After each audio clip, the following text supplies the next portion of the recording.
İskandinav'ın başkenti İsveç, Stockholm'de Volvo V90 ile birlikteyiz. Volvo'nun Station Wagon olan sınavına biraz bakacak olursak aslında 1950 yılına dayanan bir geçmişe sahip olduğunu görüyoruz. Ancak öncesinde hadi gelin hep beraber aracı birlikte bir göz atalım.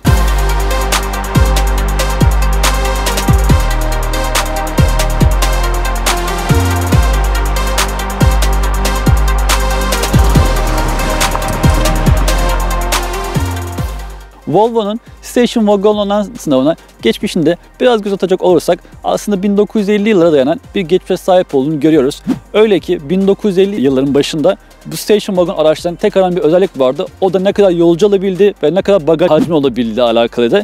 Ancak yıllarca geçtikçe tabii teknolojinin gelişmesiyle aracın ne kadar performanslı olduğu, aracın tasarım kalitesi bunu değişen en önemli faktörlerden de. Öyle ki sizin de bildiğiniz üzere Volvo 850 Station Wagon isimli aracı aslında bunun miladı niteliğindeydi. Şöyle ki Volvo 850 isimli aracı 1990'lı yılların başında aslında pistlerde görmek mümkündü. Hatta öyle ki 1994'lü yıllarda bu araç hem 4 çeker hem de turbo motora kavuşmuş oldu.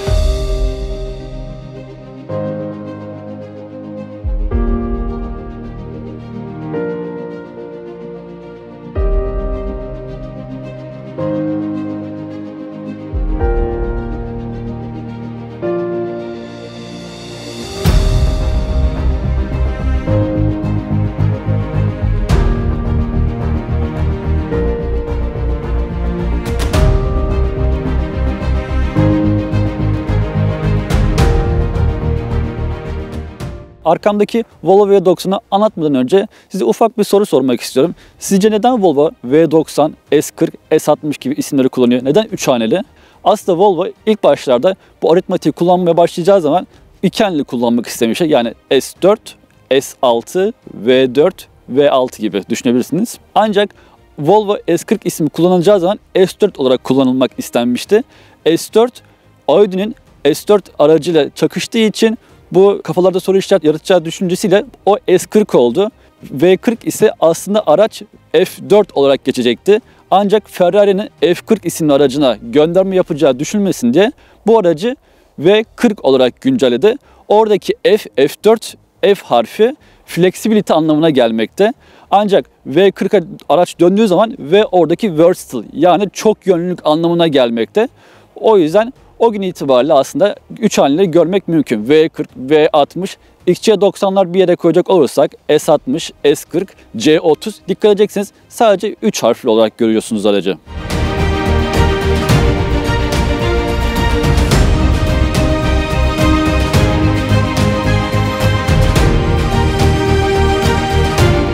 Ve beklenen buluşma İskandinav'ın başkenti İsveç Stockholm'de Volvo V90 ile birlikteyiz. Volvo V90'ı bildiğiniz üzere XC90'la birlikte hayatımıza girmiş olan Inscription ve Momentum seçenekleri bizi karşılıyor. En nihayetinde tabii R-Design de bunun seçeneklerin arasında. Aracın ön tarafına baktığımızda eğer bir Volvo'yu karşıdan gördüğünüz zaman o aracın Momentum mu, o aracın Inscription mu olduğunu veya R-Design mi olduğunu sadece şu ön panele bakarak dahi anlayabiliyorsunuz. Şöyle ki eğer buradaki logonun altında bulunan ön ızgara sadece siyah kaplama ise o araç bir Momentum. Eğer o siyah kaplamanın üzerinde krom çıtalar varsa o araç Inscription oluyor. Peki R-Design? R-Design'de ise o aracın ön ızgarasında piyano bilek kaplamanın yer alması gerekiyor.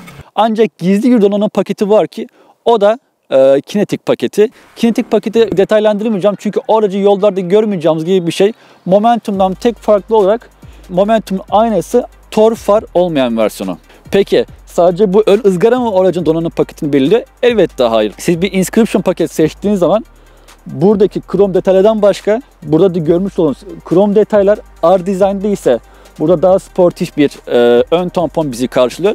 Ve Inscription detaylarda ise marşpiyel üzerinde yer alan krom çıta bizi karşılıyor. Araca genel hatları itibariyle bakacak olursak aslında Volvo S90 tıpkısının aynısı. Yani şöyle ki Volvo S90 sedan ve sınıfın en alçak sedanı olmasına rağmen V90'a bakacak olursak burada bize Station Wagon olmasından da kaynaklı bir D sütun bizi karşılıyor. Ancak size şöyle bir ilginç bir cümle kurmak istiyorum. Çünkü araç Çok dikkatli dinleyin. S90'dan kısa. Evet, yanlış duymadınız. Kağıt üzerine baktığınızda bu araç Volvo S90'dan kısa. Bu aracın uzunluğu 4936 mm ve yaklaşık 1,5 metre yüksekliğe sahip. Yerden yüksekliği de yaklaşık 10-12 santim. Volvo V90 Cross Country'nin basın lansmanı, dünya basın lansmanı geçtiğimiz ay içerisinde yapıldı. Oradaki diğer farklı detay ise Volvo V90 Cross Country'nin V90'dan yaklaşık 6 santim daha yüksek olmasıyla alakalı ve çamurluklarda siyah bir, daha doğrusu koyu lacivert bir kaplama yer alıyor. Dikkat edin, plastik kaplama demiyorum, boya bir kaplama yer alıyor. Yani yakından baktığınızda o aracın şu tampon bölgesinin aslında koyu bir renkte olduğunu görüyorsunuz. Ancak uzaktan baktığınızda Volvo V90 Cross Country'de burada sanki siyah bir plastik bir detayın yer aldığı varsayımına kapılıyor insan. Ancak bu araçta inscription olmasıyla kaynaklı bir krom çıta bizi karşılıyor.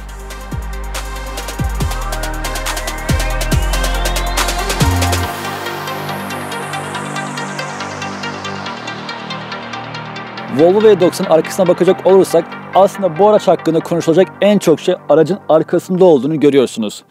Stop grubuna baktığımızda XC90'dan tanıdık olduğumuz stop grubunun dikey profili yerleştiğini, ancak yatay olan bu stop grubunun aslında Volvo V90'ın kendi karakteristik özelliklerini yansıttığını görüyor olacaksınız. Bunu bir nevi aslında L formunda da olduğunu belirtebiliriz. Aracın şuradaki çıkıntısı sayesinde, görmüş olduğunuz buradaki çıkıntı sayesinde aslında aracı yandan baktığınızda o nedenle daha uzun olduğu varsayımına kapılabiliyorsunuz. Ancak öncesinde belirtmiş olduğum üzere bu araç S90'dan kağıt üzerinde çok da az olsa kısa bir araç. Onu da belirtmekte fayda var. Aracın arkasına bakacak olursak station wagon olmasıyla alakalı. Evet, gerçekten geniş bir bagaj hacmi bizi karşılıyor. Şöyle ki Volvo V90'da 526 litre bir bagaj hacmi var. Ancak buradaki düğmeler yardımıyla sağ ve sol koltuğu indirerek bu aracın bagaj kapasitesini 1526 litreye kadar çıkarabiliyorsunuz. Ancak şöyle ki aracın segmentindeki diğer araçlara bakacak olursak bu nedir? BMW 5 serisi Touareg, Audi 6 Avant ve önümüzdeki aylarda çıkacak olan Jaguar Sportback Station Wagon aracı ve tabii ki Mercedes E serisi ST'yi de unutmamak gerekiyor. Sınıfında ortalama bir değere sahip. Ancak eğer yanlış bakmadıysam bu araç sınıfının ortalamasında olmasına rağmen Audi 6 zannedersem kağıt üstünde daha fazla bir bagaj hacmine sahip olduğunu belirtmekte fayda var. Ancak bir aile için, 4 kişilik bir aile için 1526 litrelik bagaj, tabii koltukta indiği takdirde, ama geri kalanı 526 litreye hesap edecek olursanız oldukça yeterli seviyede. Düşünün ki 526 litre bagajı sahipsiniz. Bu güzel. Bunda hemfikiriz. Ancak bir markete gittiniz ve sadece 2 poşetlik bir ürün aldınız. Onu siz buraya koyduğunuz zaman veya bir koli koyduğunuz zaman, çünkü poşet alsanız buraya takabilirsiniz, buralara takabilirsiniz. Ancak ufak bir koli aldığınız zaman ve buraya eğer sabitlemezseniz bu koli bildiğiniz üzere bagaj içerisinde gezer. Ancak bu şuradaki şu aparat sayesinde kolinizi ön tarafa koyup bunu buradan destekleyebiliyorsunuz. Bu oldukça başarılı ve ince düşünülmüş bir şey. Şu anda hissedilen derece -10 ve gerçekten çok soğuk. Dilerseniz en sevdiğim bölüm, sürücü koltuğuna geçme vakti geldi.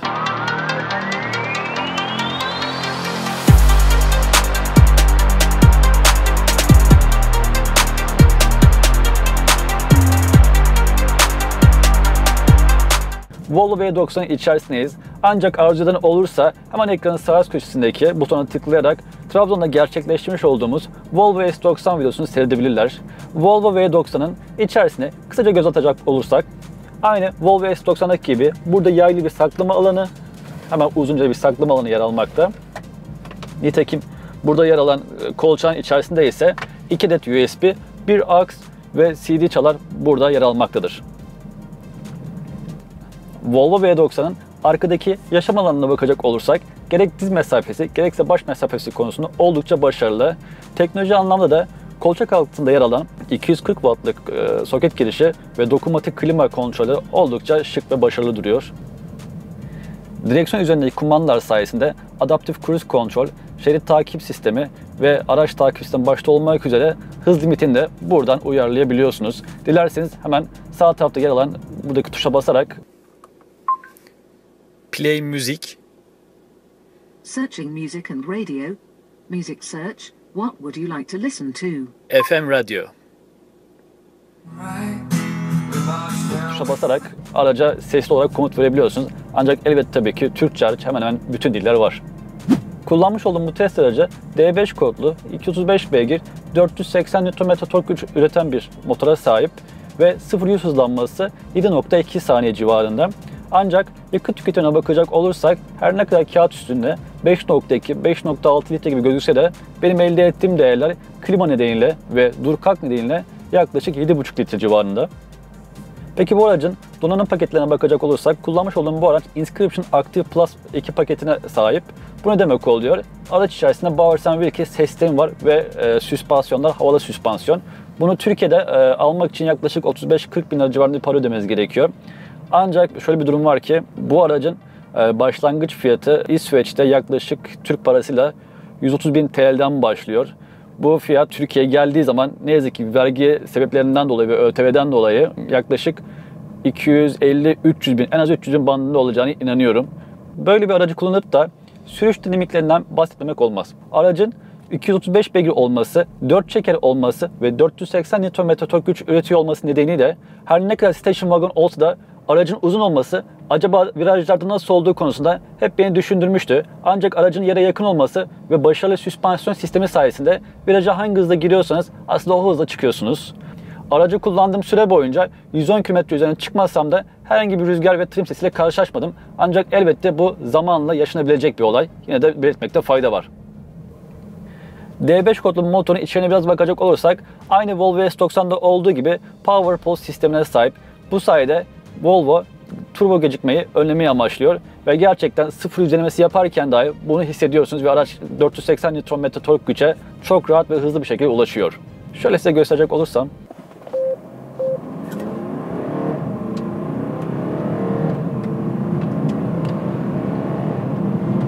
...100, 105, 110.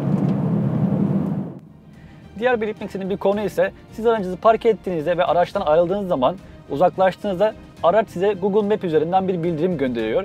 Bu bildirim sayesinde aracın nerede olduğunu, nereye park ettiğinizi ve aranızda ne kadar metre mesafe olduğunu buradan çok rahatlıkla ulaşabiliyorsunuz. Hatta öyle ki onun fotoğrafını dahi çekerek aracın bir logo kısmını Google Map üzerine yerleştirebiliyorsunuz. İsveç'te gün dönümü kış aylarında sabah 9 gibi güneş doğuyor ve öğlen 2 gibi yerel saatle güneş batmaya başlıyor. O nedenle artık ben bu aracın keyfini çıkarmaya ve Gemlistan'a gitmeyi düşünüyorum. Şimdilik bizden hoşça kalın. Eğer videoyu beğendiyseniz beğen tuşuna basmayı ve yorum bırakmayı lütfen unutmayın. Hoşça kalın.